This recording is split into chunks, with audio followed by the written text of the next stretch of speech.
So now how would we apply this to My Little Pony? That's the next part of our discussion. One of the first things when talking about My Little Pony, especially Equestria Girls, is the fact that when Twilight steps through the mirror, when she leaves the pony world and she goes through the mirror and comes out the other end, she doesn't, she suddenly magically has clothing on. It would make more sense if in Equestria Girls, if a pony Twilight with no clothes on steps through the mirror and comes out the other end, she shouldn't have clothes on when she leaves and is on the other side of that mirror. In the first movie, she may not even be aware of the fact that nudity is a thing to be modest about, and she might start walking around without thinking to put clothes on. Then at some point she would realize that everybody's got clothes on except her. She would immediately become embarrassed, ashamed, and modest, and would obtain through some method or another the clothing that she wears for the rest of the movie. When she goes back to the pony world and she's wearing clothes when she steps through the mirror, she should step out of the portal with those clothes still on. In the next two My Little Pony movies, she would know how the world works, and she would think ahead of time to dress up in clothing while she's still in her pony form, and those clothes would follow her through the portal, and she would then be dressed from then on out upon exiting the portal. My Little Pony Equestria Girls could also throw in a lot of other stuff that we've seen in some of the animes I've mentioned, such as intense romantic moments, fan servicey moments, sexual tension, awkward accidental moments, upskirt shots, anything else underwear related, and most certainly at least one episode or one moment of an episode where the whole thing is set at a beach or swimming pool or someplace else swimsuit related. It would definitely be interesting to dive into the romantic relationships between the characters. Now, most people like to say lesbian relationships, but only because of the lack of male characters. It'd be interesting to explore both the homosexual and straight relationships of each of the characters, let them experience all sorts of different shipping couples, and find on their own which ones mean the most to them emotionally. Show this shipping and that shipping and the other shipping, and let it play out on its own the way it would naturally make sense to happen. And then when the characters have aged and matured, they finally know who's right for them because they've gone on a large number of dates and tried a lot of different combinations.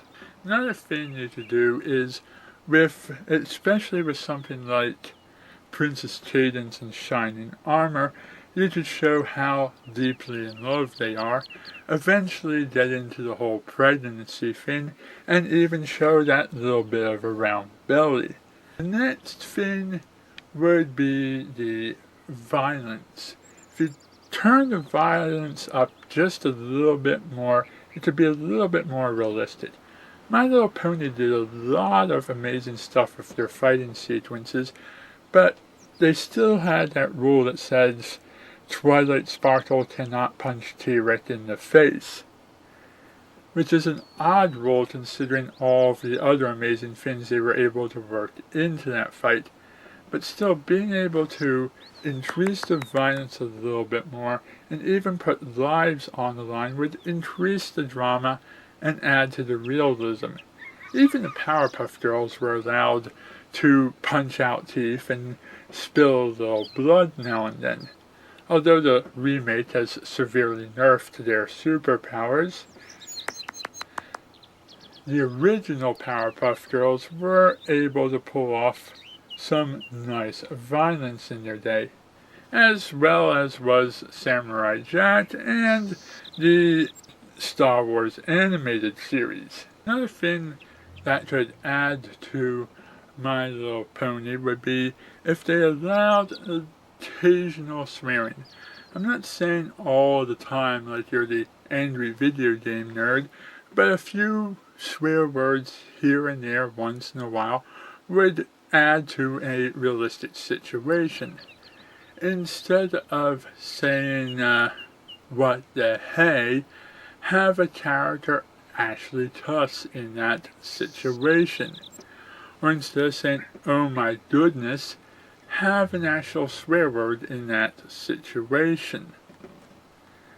It doesn't have to be all the time in every other word and all episodes long, but just when it's appropriate and has the right emotional impact would you use these words.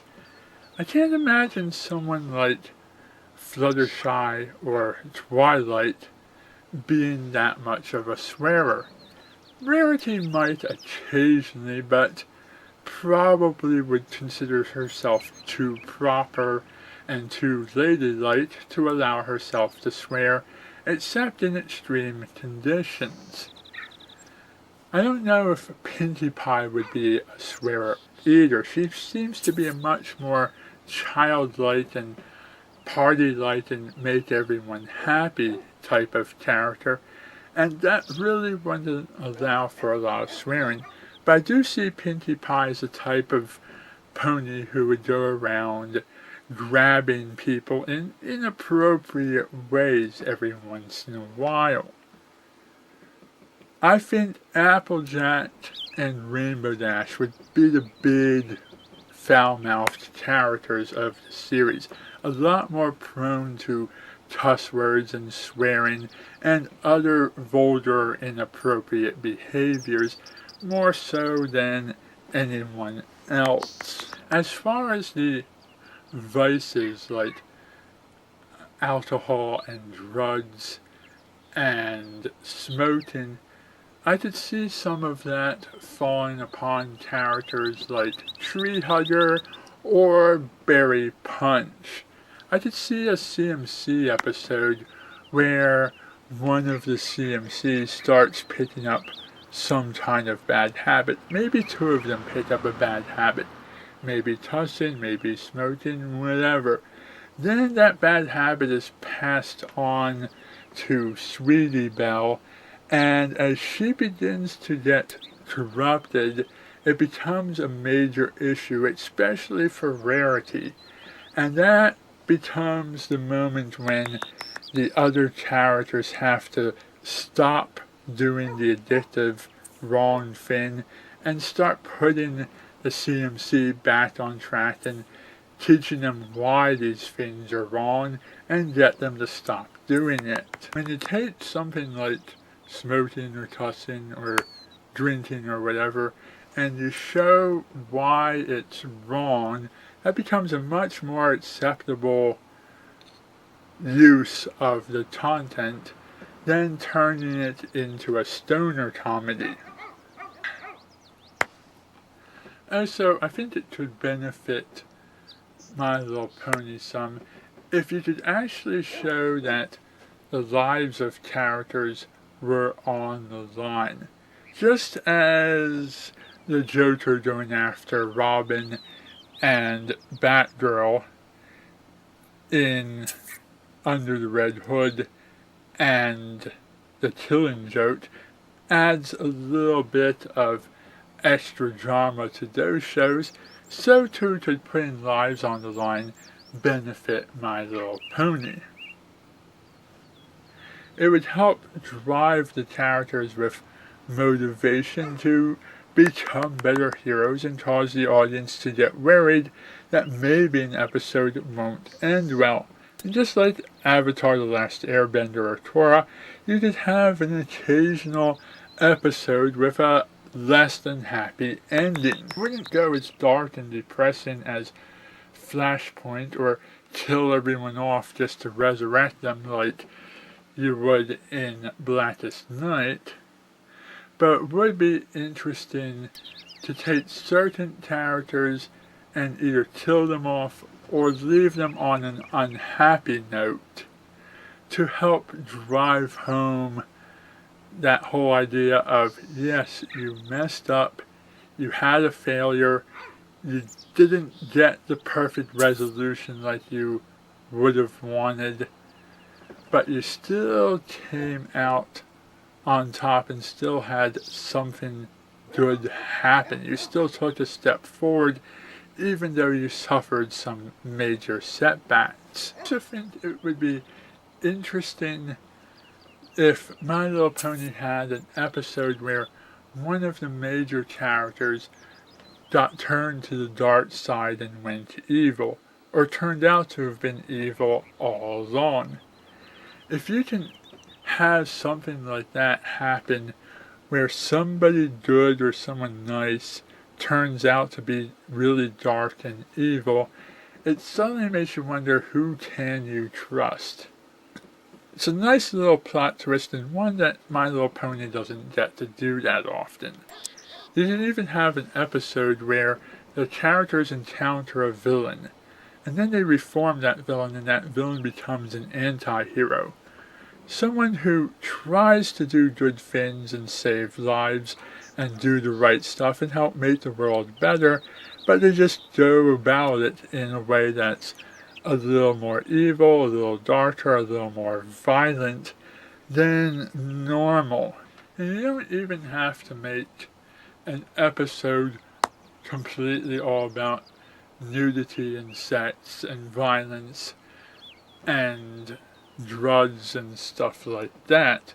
You can do a lot of good storytelling for a teen or mature audience by keeping your clothes on and just setting up awkward situations, or having the characters say an occasional cuss word or do something occasionally inappropriate, or an occasional bit of bathroom humor.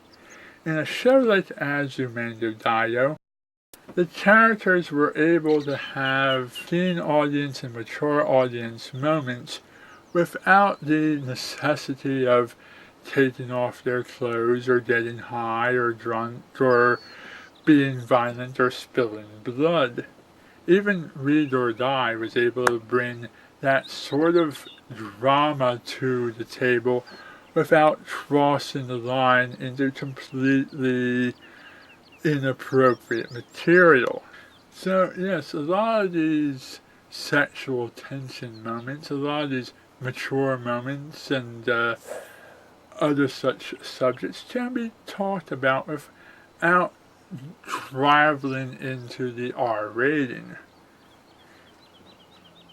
You can have good teen audience and mature audience level writing and still keep your clothes on, that's what I'm saying. Even Adventure Time is able to do the teen audience, mature audience thing, show us episodes that have a deep emotional impact on the audience and really make us feel something.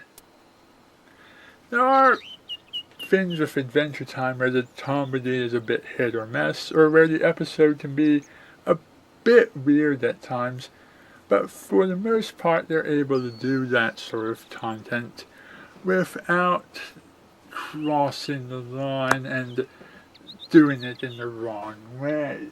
The fandom has done My Little Pony mature content lots of times. There are things that the fandom does that does this right.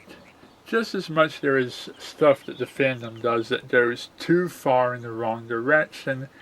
There are a few things out there that the fans make that gets the idea of adding mature content right. Anyhow, as always, thank you for watching and good night.